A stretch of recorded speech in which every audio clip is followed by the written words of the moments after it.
Vas-y. Bon. Qu'est-ce qui m'a passionné de cinéma? C'est justement parti le DVD qui est ma première activité. J'ai commencé par ouvrir la boutique Potemkin il y a 10 ans. Et avant ça, moi j'habitais en province, à la campagne. Pas très loin de Paris, mais assez loin pour qu'il n'y ait pas de cinéma en tout cas. Et finalement, la façon dont j'ai accédé au cinéma, plus que sur d'autres supports, c'est avec le DVD.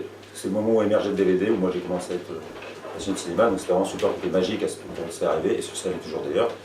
Et donc voilà, moi je me suis vraiment plongé complètement là-dedans. Donc quelques années plus tard, je fais cette boutique. Quand j'étais jeune, mon père était gardien de nuit à l'université de Besançon. Il y avait des tickets de cinéma en fait, et comme on n'avait pas vraiment les moyens de partir en vacances, j'allais au cinéma tous les jours des vacances. Ce qui fait que forcément je voyais les films 10 fois, parce qu'il y avait 4 films à l'affiche.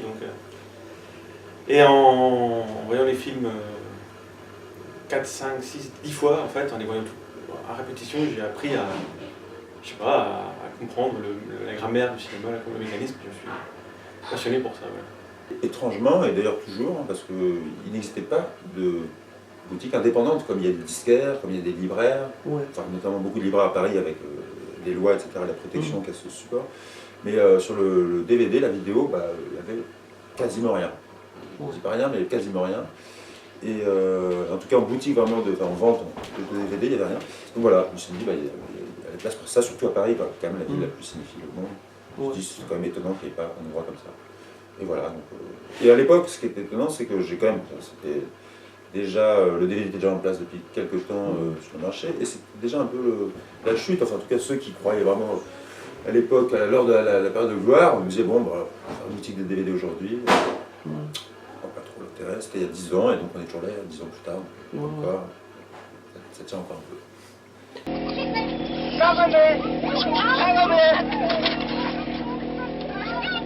Du coup, mon temps fort à moi, c'est quand je suis arrivé, c'est quand j'ai fait Herzog, c'est le coffret Herzog.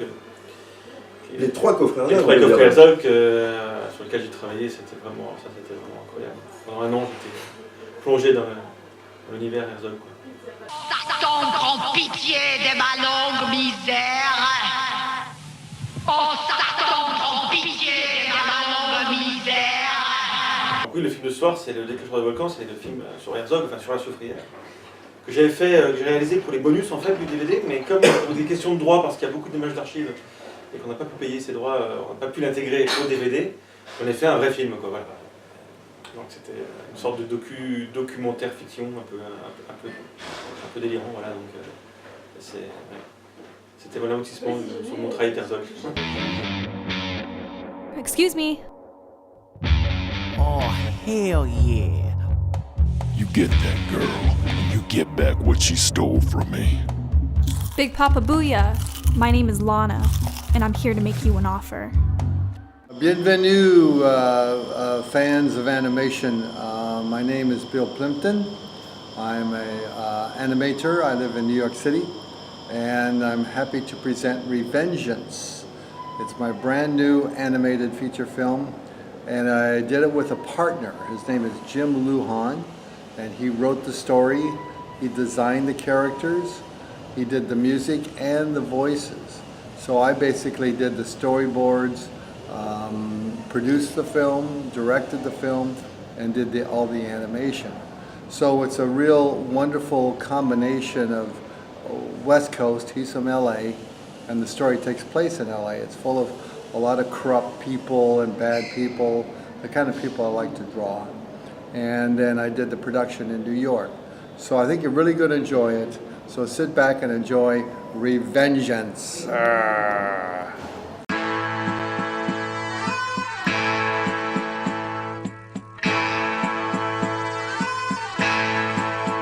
Je voudrais bien, et je voudrais toujours. Dieu me pardonne, je suis bonne, je suis bonne, je suis bonne du cul, bonne de blâmer du cul. Je voudrais bien qu'un beau gars me tire par le cul, j'en perds la tête, je voudrais baler. C'est les gars du pays, je veux pas venir pécher.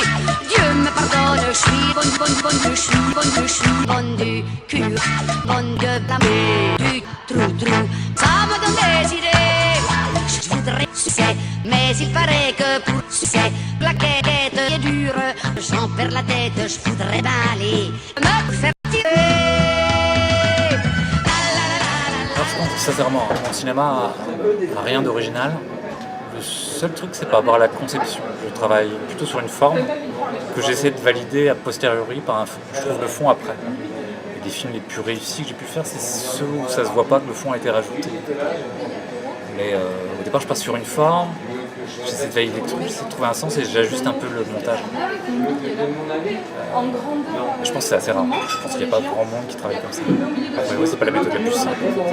Mais oui, c'est vraiment. Et je me sens coupable en fait si je validais pas quelque chose par un fond. En fait. Je ne comprends pas que des expériences purement formelles, en fait, je trouve ça pénible.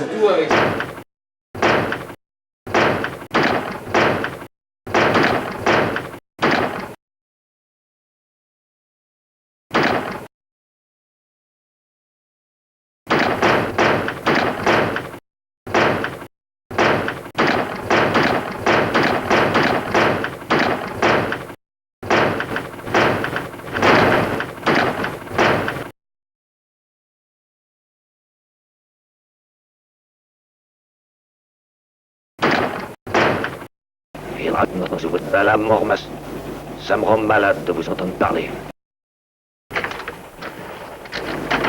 Mais alors allez vomir dans votre compartiment.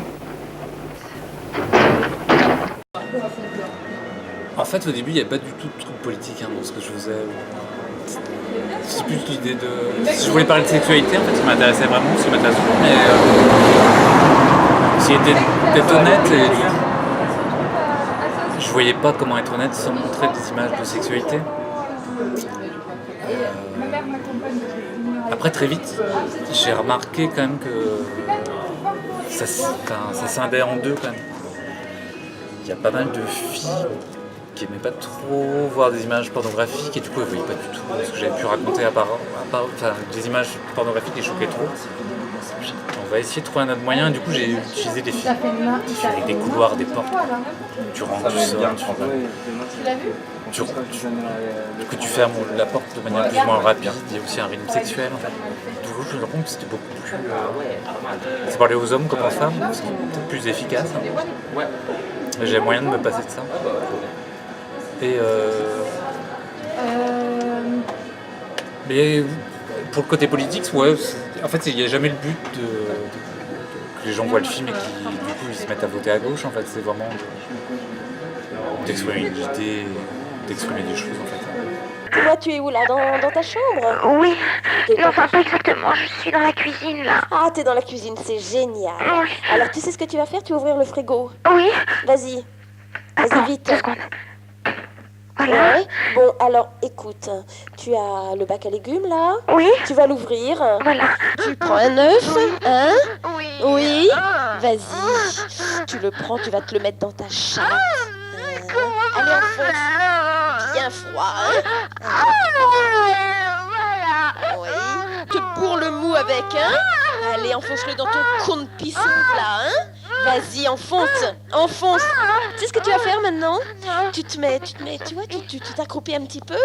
Tu vas dandiner ton petit cul, hein. Oui, et tu vas faire la poule. Hein? Allez, vas-y, allez. Mais mieux que ça, en fait. Vas-y, espèce de crevure, allez, fais la poule. Allez, caquette, hein, caquette. Allez, mieux que ça, allez, tu vas pondre un œuf, là. Allez, vas-y, pousse, ma salope, hein, fais pas la pucelle, vas-y, hein. Au fait, t'as toujours le concombre dans le cul? Je connais plus le cinéma de détournement, je connais plus les... Plus le cinéma de Canal+, en fait, enfin, qui était l'héritage des situationnistes. C'est plus ça mon point de départ. En fait.